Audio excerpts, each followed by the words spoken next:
America को Iran की सीधी धमकी भी सामने आई है।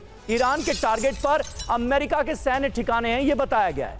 यूएई, कुवैत, सऊदी अरब और इजराइल में हम तमाम अड्डों को टारगेट करेंगे, यह सीधे तौर पर कहा गया है। ईरानी सरकारी मीडिया ने एक वीडियो जारी किया है और वीडियो में 3000 किलोमीटर रेंज की ईरानी बैलिस्टिक मिसाइलें दिखाई गई।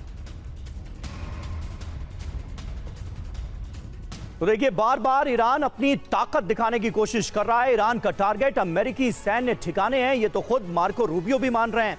अब वो ठिकाने कौन कौन से हैं, उनकी डिटेल आपके सामने रख देते हैं। ये देखिए, अल दफरा एयरबेस यूएई में, कैंप आरिफ जान कुवैत में, प्रिंस सुल्तान एयरबेस सऊदी अरब में, कैंप लेमनियर जिबूती में, दक्षिण इजराइल में। इसके अलावा ईरानी सरकारी मीडिया में यह दावा किया गया है कि अगर हमले होते हैं, अगर अमेरिका हमला करता है तो ईरान इन तमाम सैन्य ठिकानों को निश्चित तौर पर टारगेट करेगा। लेकिन यहां पर एक सवाल है ब्रजेश जी, कि अगर मान लीजिए कि इन एयरबेसेस का, इन सैन्य अड्डों का जो कि मिडिल ईस्ट में अमेरिका के मौजूद हैं, इनका इस्तेमाल ईरान पर हमले के लिए नहीं किया जाता है, तो भी क्या ईरान इन पर हमला कर सकता है? देखिए, मरता क्या ना करता। पावर एसिमेट्री अमेरिका के पास में बहुत ही ज्यादा मात्रा में, और उसको इजराइल से मिला दें तो ईरान को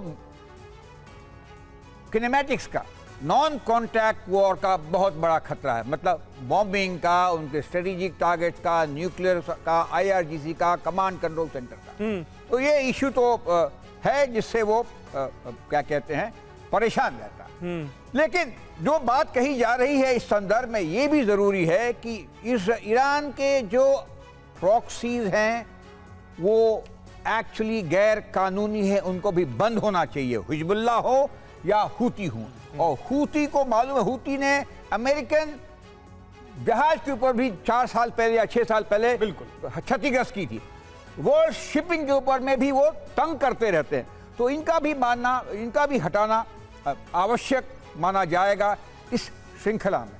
और जहां तक कि एयर अटैक की बात है, ईरान का और बड़ा एक जो स्ट्रीम में हम कह सकते हैं वो कर सकता है गड़बड़, कि सुएज, अपना गल्फ ऑफ पर्शिया में और होर्मुज में माइंस लगा दे और शिप को विध्वंस कर दे। ठीक है सर, और देखिए कहीं ज्यादा क्षति। और सर, जो आप कह रहे थे ईरान को डर, तो देखिए अमेरिकी हमलों की आशंका है ईरान में, और ईरान को इसका डर भी, अपने परमाणु ठिकाने छिपा रहा है ईरान, ये भी जानकारी सामने आ रही है। नतांज और फोर्डो प्लांट को वो छिपा रहा है, और WSJ की रिपोर्ट में यह दावा किया गया है कि ईरान को इस बात का खतरा है कि उसके जो परमाणु ठिकाने हैं उन पर एक बड़ा खतरा है हमले का, और इसका अंदेशा ईरान को है।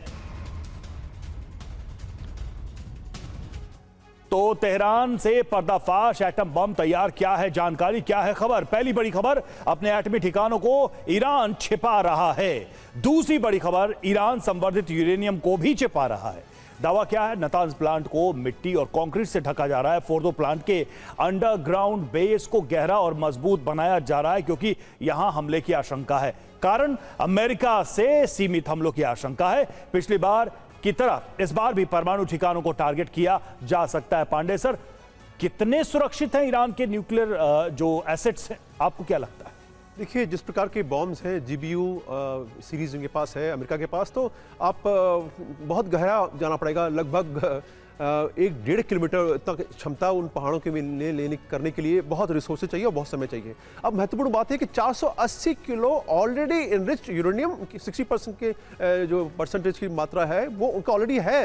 अब उसको कहाँ ट्रांसफर करेंगे, ये भी बहुत बड़ा मुद्दा है, जो कि इन वार्ता के अंदर वो भी एक एजेंडे में पॉइंट सर। और बीच में इसे लेकर ये खबर आई थी कि ईरान तैयार हो गया है कि वो संवर्धित यूरेनियम जिसकी आप बात कर रहे हैं 60% वाला, वो रूस भेज देगा अगर कोई डील हो जाती है तो। लेकिन बाद में ईरान ने इनकार कर दिया उस खबर से। देखिए, अब जो दूसरा, ये पहली बात निश्चित रूप से ये थी, दूसरी बात ये कहा गया था एक ग्रुप बनाया जाए कई देशों का, जहां पर कि 480 किलो विभाजित कर दिया जाए। हाँ। और उसमें से कुछ ऐसे देश हो जो कि ईरान के समर्थक भी हो। तो ये समीकरण है। वार्ता क्या नेगोशिएशन होता है वो अभी वक्त बताएगा। बिल्कुल सही बात है सर, और इस पर हमारी नजर रहेगी। जेनेवा में देखिए तीसरे दौर की वार्ता हो रही है, और वार्ता से कुछ उम्मीदें तो जरूर हैं। खास करके जो अरब डिप्लोमेट का बयान आया है वो निश्चित तौर पर एक बड़ा पॉजिटिव संकेत देता दिख रहा है।